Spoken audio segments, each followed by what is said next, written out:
नमस्कार विद्यार्थी मित्रांनो, मी प्राध्यापक सचिन विष्णू पवार आज तुम्हाला इयत्ता 12वीतील इंग्रजी विषयातील lesson number 1.4 big data big insights हा शिकवणार आहे. तर चला आपल्या फर्स्ट आईस ब्रेकर्सपासून आपण सुरुवात करूया. Number 1, give business suggestions to the respective industry or company for the following situations. या ठिकाणी काही खाली आपल्याला सिच्युएशन्स दिलेले आहेत, काही परिस्थिती दिलेली आहे. त्याला अनुसरून आपण त्या उद्योगांना किंवा त्या कंपन्यांना काही व्यावसायिक सूचना आपल्याला त्यांना द्यायच्या आहेत.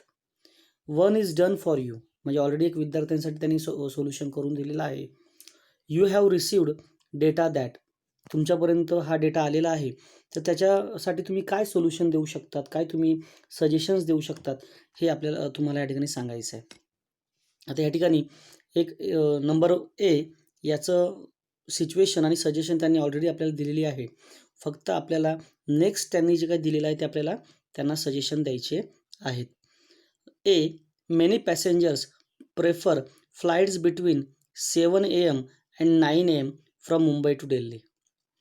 असे भरपूर प्रवासी असतात की जे सकाळी 7 ते 9च्या दरम्यान मुंबई टू दिल्ली प्रवास करत असतात. जर प्रवास करत असतील तर मग त्याला सजेशन्स काय देता येईल, तर त्यांनी ऑलरेडी ह्या ठिकाणी दिलेलं आहे that increase the number of flights between 7 AM and 9 AM. जर प्रवाशांची गर्दी जास्त असेल, जास्त संख्या असेल, तर 7 ते 9च्या दरम्यान जास्तीत जास्त फ्लाइट्स काय केल्या पाहिजेत, त्यांनी त्या ठिकाणी अवेलेबल केल्या पाहिजेत. Number B, many students are opting for UPSC and MPSC exams.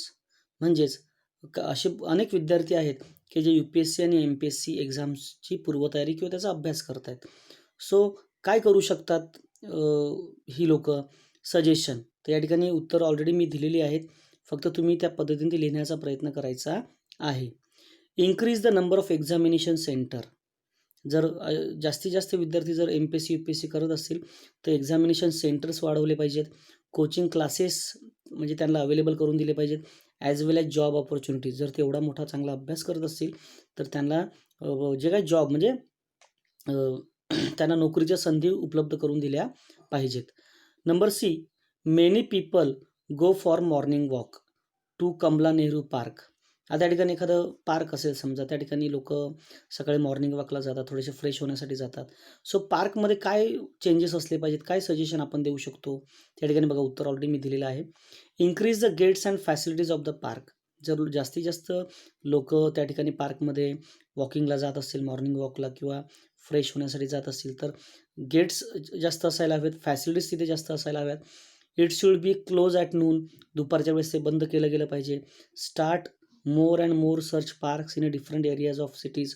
आणि शहरामध्ये वेगवेगळ्या ठिकाणी असे जास्तीत जास्त पार्क्स काय केले पाहिजेत, त्या ठिकाणी सुरू केले पाहिजेत, जेणेकरून लोकांना मॉर्निंग वॉकला जाता येईल किंवा फिरता येईल. Also clean the park every day morning and evening. आणि दररोज सकाळी आणि संध्याकाळी ते पार्क स्वच्छ ठेवले गेले पाहिजे किंवा त्यांची स्वच्छता केली पाहिजे. Keep security guards in the mornings to maintain discipline.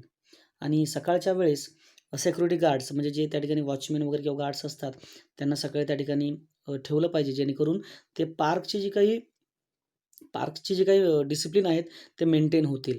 Increase various shops of food stalls, juice centres, newspaper stalls and tea coffee centres.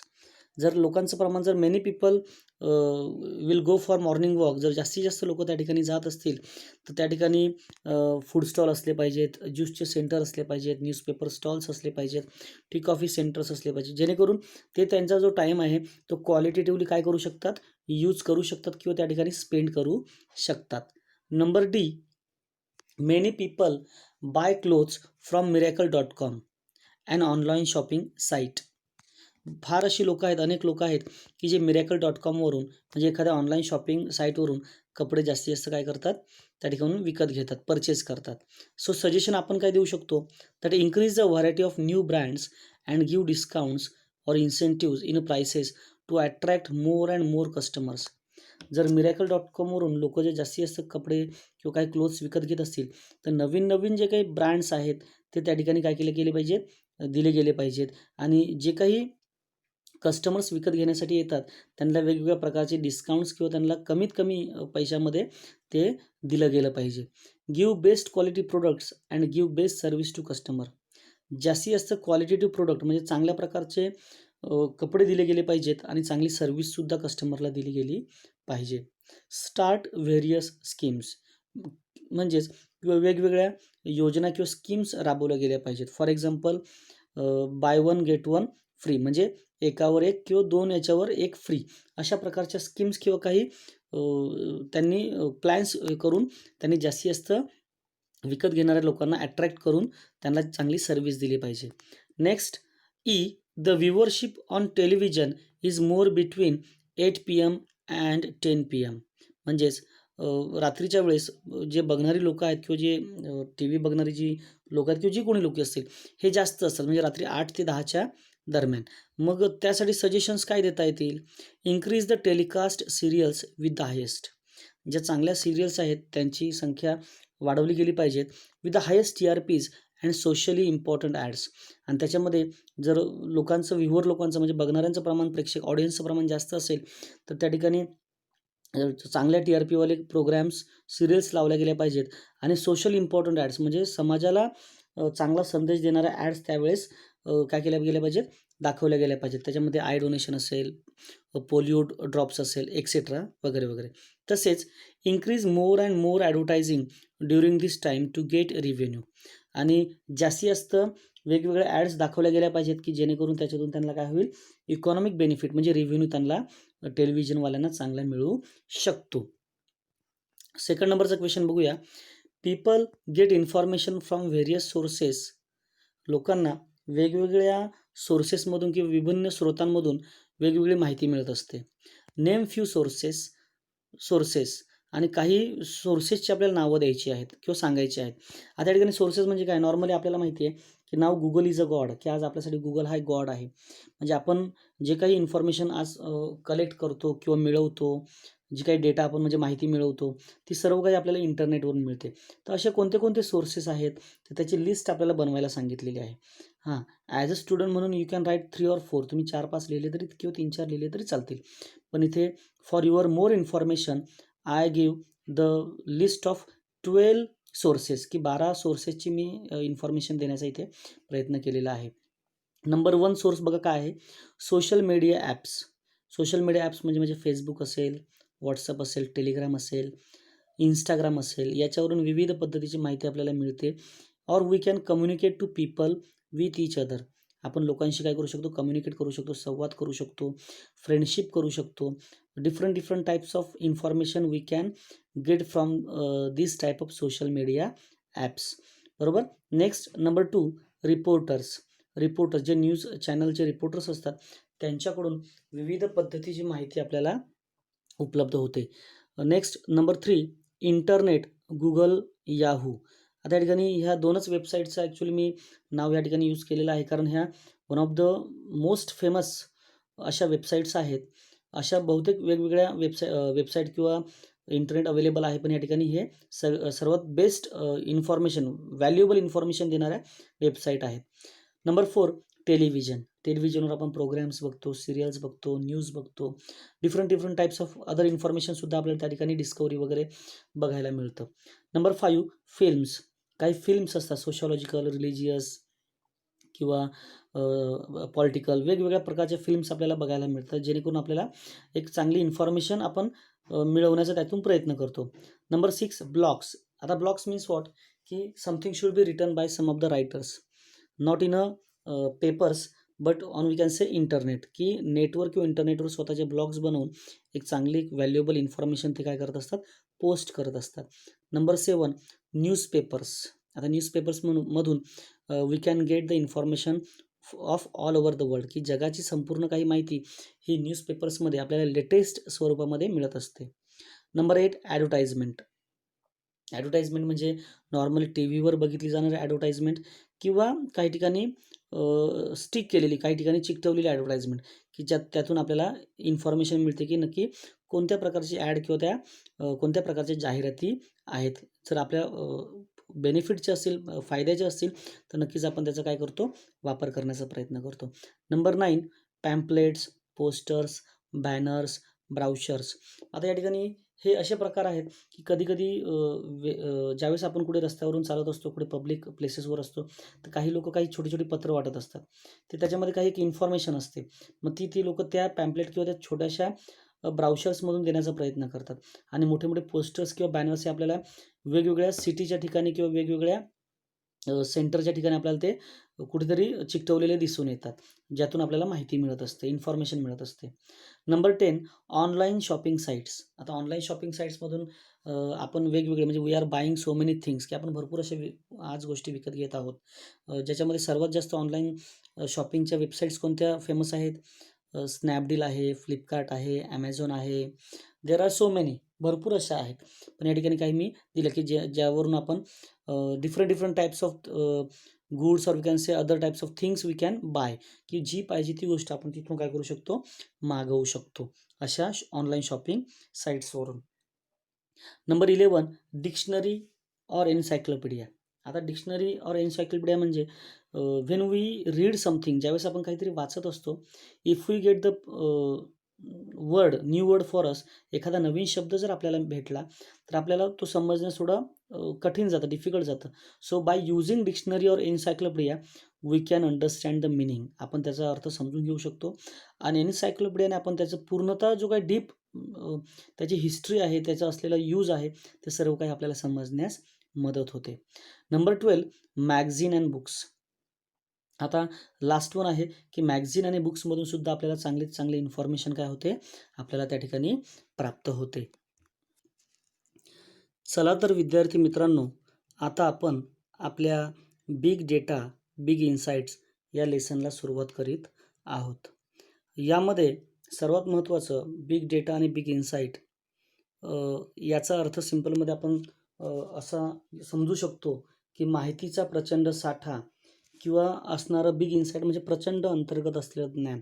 आज कम्प्युटरचं जग आहे आणि आपल्याला माहिती आहे की आपण वेगवेगळ्या गोष्टी, वेगवेगळे माहिती ही इंटरनेटवरून शोधत असतो. So how that data is useful. Data म्हणजे या ठिकाणी माहिती आणि बिग इन्साइट म्हणजे त्याच्यामध्ये असलेलं जे काही ज्ञान आहे किंवा म्हणजे इंटर नॉलेज जे आपण मिळवतो, त्याचं बेनिफिट आपल्या आयुष्यामध्ये काय आहे किंवा आपण कशाप्रकारे त्याचा यूज करतो आणि ते कशाप्रकारे रेकॉर्ड केलं जातं. तर याची माहिती ही संपूर्ण याच्यामध्ये दिलेली आहे. हा लेसन जो आहे हा टेक्नॉलॉजी रिलेटेड आहे, की या ठिकाणी आपल्याला समजून घ्यायचं की जे डेटा आहे कशा पद्धतीने यूज होतो, कशा पद्धतीने त्याचा वापर केला जातो किंवा कशा पद्धतीने त्याचं फंक्शनिंग होतं, हे या ठिकाणी सांगण्याचा प्रयत्न केला गेलेला आहे. ठीक आहे, चला सुरुवात करूया आपल्या लेसनला. What is big data? आता व्हॉट इज बिग डेटा म्हणजे नक्की बिग डेटा म्हणजे काय? आता बिग डेटा म्हणजे काय? मोठी माहिती. डेटा म्हणजे माहिती किंवा इन्फॉर्मेशन. हे लक्षात ठेवायचं आहे. There is a revolution in the lifestyle of people which has been affected by big data. आता या ठिकाणी अर्थ समजून घेऊया की सध्या जी मोठी माहिती आहे म्हणजे बिग डेटामुळे लोकांच्या जीवनशैलीत क्रांतिकारक असे बदल घडून आलेले आहेत. Which has been affected by big data, आणि ज्यावर मोठ्या माहितीचा काय पडलेला आहे, प्रभाव किंवा परिणाम झालेला आहे. Our food habits, our health care, our travelling, our scientific pursuits, you name it and everything has changed 360 degrees. म्हणजेच या ठिकाणी अर्थ असा होतो की आपल्या खाण्यापिण्याच्या सवयी, आपली आरोग्यसेवा, आपला प्रवास, आपले असणारे वैज्ञानिक उपक्रम किंवा अभ्यास, कुठलंही क्षेत्र घ्या, सर्व काही 360 डिग्रीजमध्ये किंवा अंशामध्ये सर्व आज बदललेलं आहे. म्हणजेच आज आपल्या या लाईफमध्ये सर्व बाबतीत मोठे प्रचंड असे चेंजेस किंवा बदल आपल्याला बघायला मिळतात. The massive data available with us can really work wonders. आपल्याकडे उपलब्ध असलेला प्रचंड डेटा हा खरोखरच चमत्कार करू शकतो किंवा ह्या बिग डेटाद्वारे आपण काहीतरी अद्भुत त्याचा उपयोग किंवा वापर करू शकतो, असा अर्थ या ठिकाणी आपण घेऊ शकतो. Friends, do you know what happens when we like a post on Facebook? or share a post on WhatsApp, visit any website, make online purchases or watch videos. मित्रांनो, तुम्हाला माहीत आहे का की काय घडतं नक्की जेव्हा आपण फेसबुकवरची एखादी पोस्ट लाईक करतो, व्हॉट्सअपवर एखादी पोस्ट शेअर करतो किंवा एखाद्या वेबसाईटला व्हिजिट देतो किंवा म्हणजेच भेट देतो आणि ऑनलाईन खरेदी करतो किंवा एखादी व्हिडिओ ही आपण काय करत असतो, ऑनलाईन काय करत असतो त्या ठिकाणी बघत असतो. Yes, whatever activity we do online is recorded, monitored and analysed. होय, आपण ऑनलाईन जे काही ॲक्टिव्हिटी करतो, ज्या काही कृती करतो, ते सर्व काही रेकॉर्ड केलं जातं. रेकॉर्ड म्हणजे काय? नोंदणी केली जाते. मॉनिटर्ड केलं जातं, त्याची तपासणी केली जाते. अँड ॲनालाइज्ड, त्याचं परीक्षण केलं जातं. Next, so huge amount of data is collected. म्हणजेच या ठिकाणी की यामुळे प्रचंड अशा मोठ्या प्रमाणामध्ये डेटा म्हणजेच माहिती गोळा केली जाते. Let me give you an idea of how use the data might be. म्हणूनच डेटा किती मोठा असू शकतो किंवा तो किती प्रचंड इन्फॉर्मेटिव्ह किंवा चांगल्या माहितीचा असू शकतो याची कल्पना मी ह्या तुम्हाला ठिकाणी देतोय. Big data can be petabytes or exabytes of data consisting of billions to trillions of records of millions of people, all from different sources. आता या ठिकाणी बिग डेटा हा पेटाबाईट किंवा एक्झाबाईटमध्ये असू शकतो.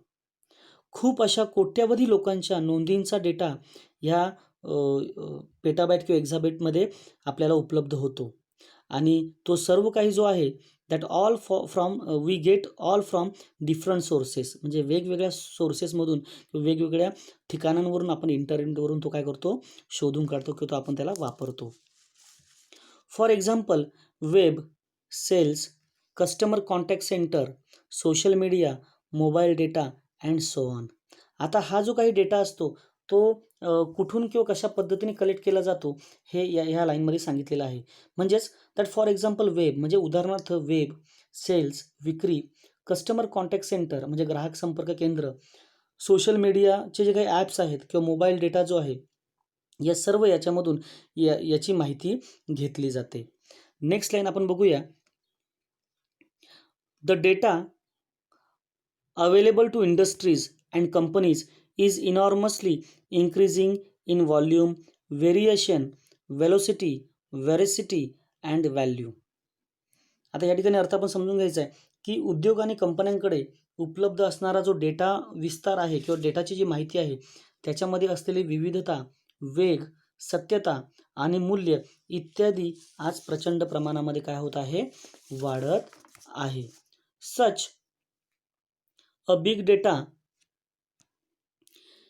is easy to obtain but so massive that it challenges the current computing technologies, and hence big data analytics is used to give insights that were previously incomprehensible.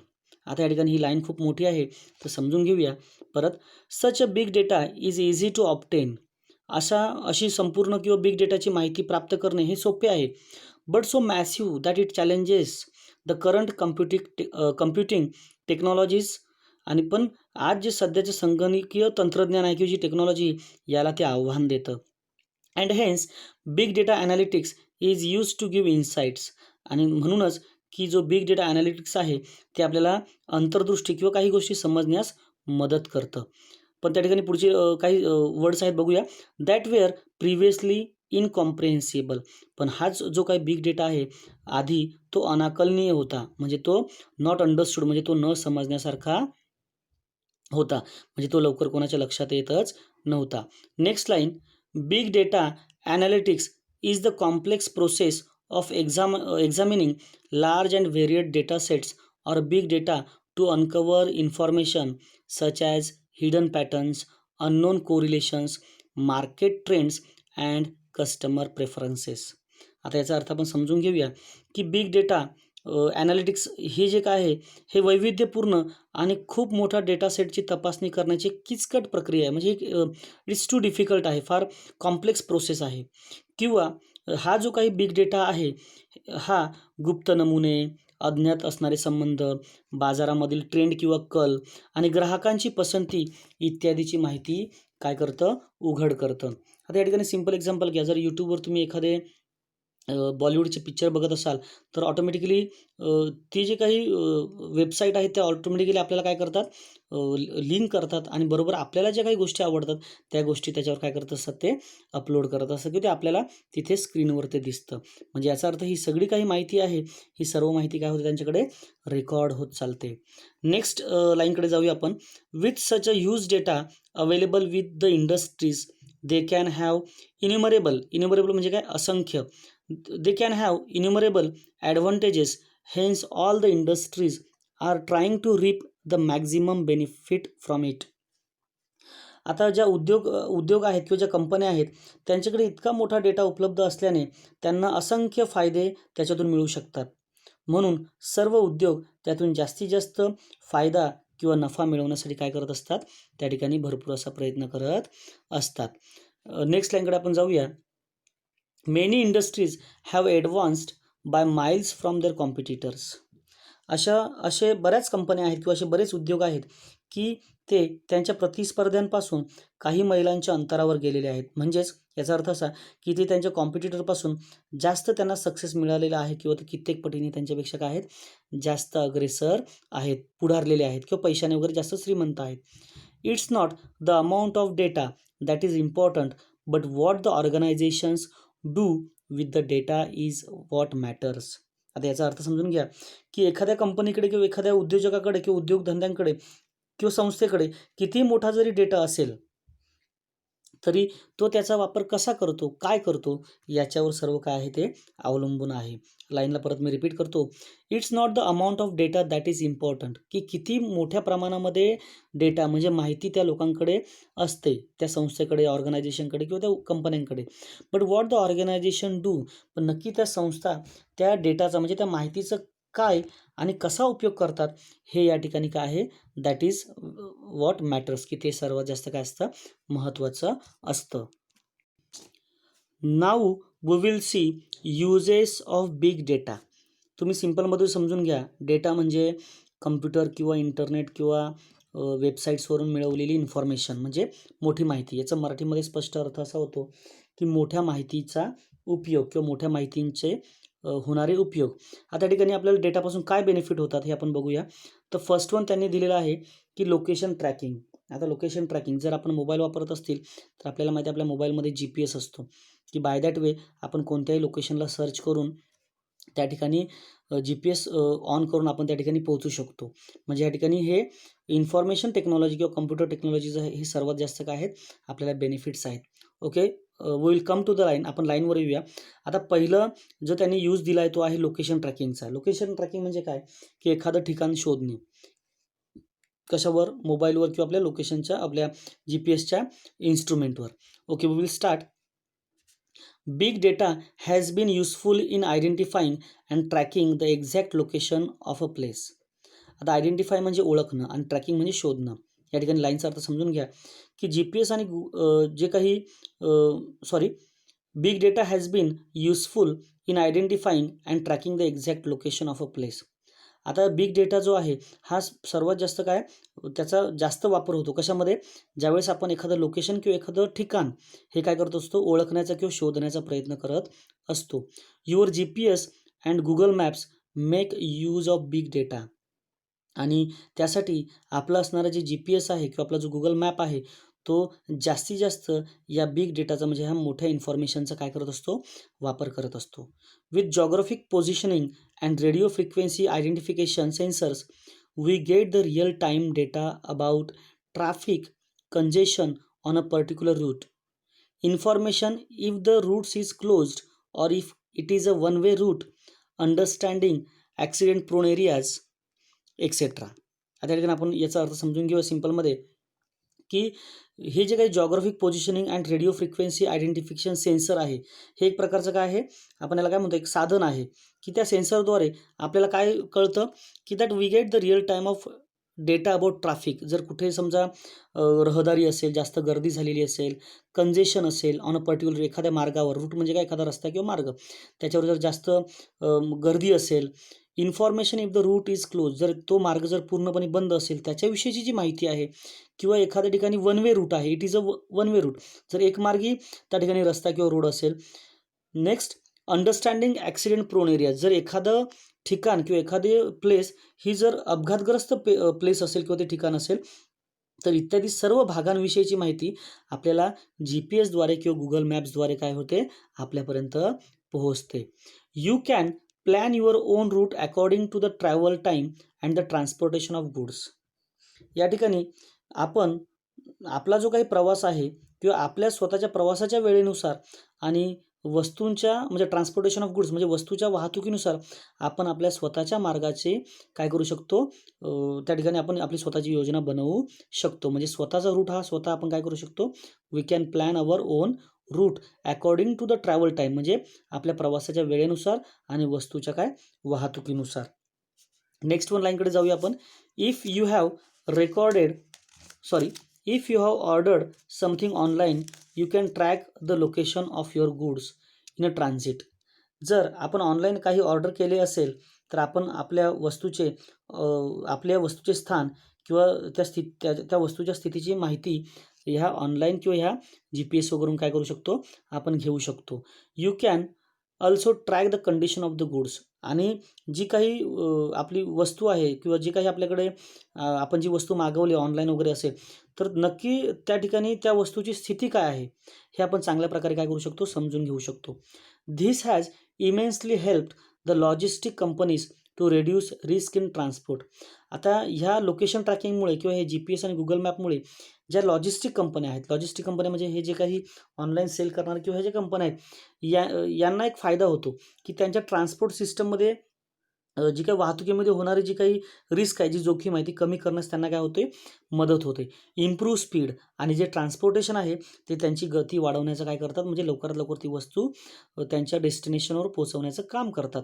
And reliability in a delivery, आणि ज्या काही वस्तू पोहोच करण्याची जी विश्वसनीयता आहे तिथे त्या ठिकाणी काय करतात, वाढवण्याचा प्रयत्न करतात. पण हे कशातून त्यांना साध्य होतं, ज्यावेळेस ते GPS किंवा गुगल मॅप्स म्हणजे लोकेशन ट्रॅकिंगचा वापर करून या सर्व माहितींचा आढावा ऑनलाईन पद्धतीने घेत असतात. Number 2, understanding the weather patterns. आता या ठिकाणी अंडरस्टँडिंग द वेदर पॅटर्न याचा अर्थ असा होतो की हवामानाचे प्रकार समजून घेणं. आता आपल्याला माहिती आहे कधी आपल्या ठिकाणी वेदरमध्ये चेंजेस होतात, हवामानामध्ये चेंजेस होतात. कधी जास्त हॉट टेम्परेचर असतं, कधी क्लाउडी एन्व्हायरमेंट असतं. मान्सून सीझनमध्ये क्लाउडी एन्व्हायरमेंट जर असेल तर आपल्याला माहिती आहे पावसाची म्हणजे रेनफॉलची शक्यता असते. सो ह्या डेटामुळे किंवा ह्या टेक्नॉलॉजीमुळे की आपल्याला we can understand the condition or situation of the weather in our area, or we can say in all over the world, की जगामध्ये किंवा आपल्या आजूबाजूला जिथे कुठे जर वेदर पॅटर्न्स आहे, जी काही म्हणजे हवामानाचं जी काही परिस्थिती आहे, आपल्याला समजून घेण्यास सोपं जातं. तर चला आपण बघूया that understanding the weather patterns, की हवामानाचे प्रकार किंवा त्याचे नमुने समजून घेणं. There are weather sensors and satellites setup all around the globe म्हणजे वर्ल्ड. संपूर्ण जगभरामध्ये हवामान सेन्सर्स आणि कृत्रिम उपग्रह बसवलेले आहेत. कृत्रिम उपग्रह म्हणजे काय, सॅटेलाइट सेटअप, की ते सर्व म्हणजे आपल्या वर आकाशामध्ये स्कायमध्ये काय केलेले आहेत, सोडलेले आहेत. Huge amount of data is continuously being received from them, आणि त्या सॅटेलाईटद्वारे म्हणजे त्या कृत्रिम उपग्रहांद्वारे आपण सतत प्रचंड अशा मोठ्या प्रमाणामध्ये त्यातून डेटा प्राप्त करतो किंवा ती माहिती आपण काय करत असतो, मिळवत असतो. They help us to understand the weather and help in weather forecasting. आणि त्या ठिकाणी आपल्याला की तिथे असणं म्हणजे त्या सॅटेलाईट्सद्वारे आपल्याला हवामान समजण्यास किंवा हवामान म्हणजे पुढे नक्की काय होणार आहे, हवामानाचा अंदाज घेण्यास आपल्याला भरपूर अशी काय होते, त्या ठिकाणी मदत होते. नेक्स्टकडे आपण जाऊया. Weather patterns give us warnings of the impending natural calamities like floods, earthquakes, tsunamis etcetera.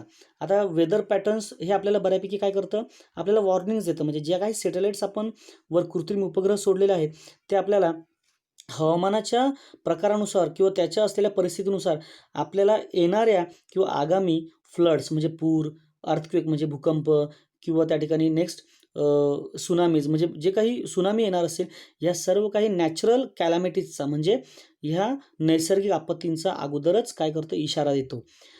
Necessary preparations to combat them can be made well in advance. जर माहिती म्हणजे नैसर्गिक आपत्तींची माहिती जर आपल्याला घडण्याच्या अगोदर किंवा वेळेपूर्वी जर आपल्याला कळली, तर शक्य तेवढी त्याच्याशी सामना करण्यासाठी आवश्यक ती तयारी अगोदरच चांगल्या प्रकारे आपल्याला करता येऊ शकते किंवा आपण ती करतो आता. We can study global warming. आपण आता जागतिक तापमानवाढीचा अभ्यास करू शकतो. ग्लोबल वॉर्मिंग म्हणजे काय? जागतिक तापमानवाढ म्हणजे वातावरणामध्ये वाढलेली heat. Predict availability of natural resources like water. म्हणजेच पाण्यासारख्या नैसर्गिक स्रोतांच्या उपलब्धतेचा आपण आता अंदाजसुद्धा घेऊ शकतो. कशाने? ह्या टेक्नॉलॉजीने किंवा ही वापरली जाणारी जी काही न्यू टेक्नॉलॉजी आहे त्याने आपण भरपूर काही काय करू शकतो, माहिती गोळा करू शकतो. Number 3, health care industry. म्हणजे याचा अर्थ असा होतो की आरोग्याची काळजी घेणारे उद्योग. आता आरोग्याची काळजी घेणारे उद्योग म्हणजे आपण त्या पॉईंटमध्ये समजून घेऊया नक्की या ठिकाणी काय सांगण्याचा प्रयत्न आहे. Today we see that people have become health conscious. आज आपण सर्व ठिकाणी पाहतो की लोक आरोग्याविषयी भरपूर असे कॉन्शियस म्हणजे जागरूक झालेले आहेत. The smart watches, other wearable health apps in our phone keep on collecting data. आपल्या फोनमधील स्मार्ट वॉच म्हणजे स्मार्ट घड्याळे किंवा इतर घालण्याच्या वस्तू, आरोग्य ॲप्स म्हणजे आता आपल्याला माहिती आहे आता कोरोना आल्यापासून आपण आरोग्य सेतू ॲप वापरतो, त्या पद्धतीचे आरोग्य ॲप्स डेटा संकलित करीत असतात. We can say that there are our own mini biomedical research devices. आता आपण या ठिकाणी म्हणू शकतो की ते आपली स्वतःची मिनी बायोमेडिकल संशोधन उपकरणे आहेत. म्हणजे आपण ज्या ठिकाणी आहोत, जर आपल्याकडे स्मार्ट वॉच असेल किंवा अशा काही टेक्नॉलॉजिकल गोष्टी असतील की जेणेकरून आपण किंवा हेल्थ ॲप असेल, तर आपण ज्या ठिकाणी असू त्या ठिकाणी आपण स्वतःच्या स्वतः काय करू शकतो, समजून घेण्याचा प्रयत्न करू शकतो की नक्की आपल्याला होतं काय. दे detect our heart rate. Heart rate म्हणजे या ठिकाणी हृदयाची जी काही आपली गती आहे किंवा जे ठोके आहेत ते आपल्याला समजू शकतात. दे detect our heart rate, monitor the patient sleep patterns, keep a record of his exercise, the distance walked etcetera. म्हणजे आता तुम्हाला माहिती जर आपल्याकडे ते इलेक्ट्रॉनिक जे वॉच आहेत ते काय काम करतात बरं? ते या ठिकाणी ते आपल्या हृदयाची गती ओळखतात किंवा एखादा पेशंट असेल, जो रुग्ण असेल, त्याच्या झोपीच्या पद्धतीचे परीक्षण करतात. त्यांच्या व्यायामाची म्हणजे एक्सरसाइजची रेकॉर्ड म्हणजे नोंदणी ठेवतात. तसेच एखादा व्यक्ती जर चालत निघालेला असेल, जर त्याच्याकडे ते स्मार्टवॉच किंवा ते इलेक्ट्रॉनिक काही डिव्हाइस असेल, तर त्याद्वारे तो किती अंतर चाललेला आहे याचीसुद्धा त्याच्यातून काय ठेवता येते, नोंद ठेवता येते. पुढे जाऊया. The analysis of this data collected can give new insights and provide a personalised individual feedback to each and every person. आता या ठिकाणी समजून घ्या की संकलित म्हणजे मिळवलेल्या माहितीचे विश्लेषण या ठिकाणी आपल्याला नवीन नवीन काय देऊ शकते, समज देऊ शकते किंवा नवीन नवीन गोष्टींची माहिती देण्याचा या ठिकाणी प्रयत्न केला जाऊ शकतो. आणि प्रत्येक व्यक्तीस खाजगी किंवा वैयक्तिक असे अभिप्राय या ठिकाणी देण्याचा त्या ठिकाणी प्रयत्न केला जातो. म्हणजे जर ही जी काही डेटा कलेक्ट केला जातो वेगवेगळ्या सोर्सेसमधून, त्याद्वारे आपण न्यू इन्साइट्स म्हणजे आपल्यामध्ये नवीन एक अंतर्दृष्टी म्हणजे आपण एक नवीन आपल्याला काही गोष्टींचं ज्ञान होतं किंवा आपल्याला काही गोष्टी माहिती होतात आणि त्याद्वारे आपल्याला पर्सनलाइज म्हणजे खाजगी किंवा वैयक्तिक असा फीडबॅक हा त्या ठिकाणी आपल्याला प्रत्येक व्यक्तीला काय केला जातो, दिला जातो. Next, nowadays we have gadgets to monitor blood sugar, blood pressure etcetera. आता आज आपल्याकडे म्हणजे आजच्या काळामध्ये आपल्याकडे ब्लड शुगर किंवा ब्लड प्रेशरकडे लक्ष ठेवण्यासाठी काही गॅजेट्स म्हणजे काही डिव्हाइसेस आलेले आहेत. म्हणजे जेणेकरून आपण घरी बसल्या बसल्या जर ती मशीन आपण आपल्या बोटाला लावली किंवा आपण त्या ठिकाणी ती यूज केली, तर आपल्याला ब्लड शुगर आणि ब्लड प्रेशरचा अंदाज लगेच आपल्या बॉडीमध्ये किती आहे हे आपल्याला आज घेता येतं. तर हे कशामुळे शक्य झालं आहे? हे ह्या बिग डेटा म्हणजे या टेक्नॉलॉजीमुळे हे शक्य झालेलं आहे ॲट होम. आणि हे आपण घरी राहूनसुद्धा समजू शकतो किंवा आपण त्याची माहिती घेऊ शकतो. 24/7 monitoring can be provided to patients in hospitals too. रुग्णालयामध्ये म्हणजे हॉस्पिटलमध्ये सुद्धा रुग्णांना 24 तास ह्या देखरेखीची सुविधासुद्धा या ठिकाणी दिली जाऊ शकते. With the help of big data the doctors can now have better diagnosis of any element. Diagnosis म्हणजे एखाद्याची तपासणी करणे किंवा एखाद्याचं त्या ठिकाणी निदान करणं. या बिग डेटाच्या मदतीने डॉक्टरांना आता कोणत्याही आजार किंवा कोणत्याही औषधाचा परिणाम हा किती चांगल्या प्रमाणामध्ये होऊ शकतो याचं निदान किंवा याचा अंदाज त्यांना एलिमेंट म्हणजे त्या ठिकाणी त्यांना अंदाज त्यांना बांधता येतो. म्हणजे आजच्या काळामध्ये जर एखादं औषध दिल्यानंतर किंवा एखादं काही मेडिसिन्स दिल्यानंतर, इंजेक्शन दिल्यानंतर त्याचा त्यांना डायग्नोसिस म्हणजे त्यांना पटकन त्याचं चांगल्या प्रकारे निदान करता येतं. आणि हे कशामुळे शक्य झालं? हे ह्या डेटा किंवा टेक्नॉलॉजीमुळे हे शक्य झालेलं आहे. The effect of drug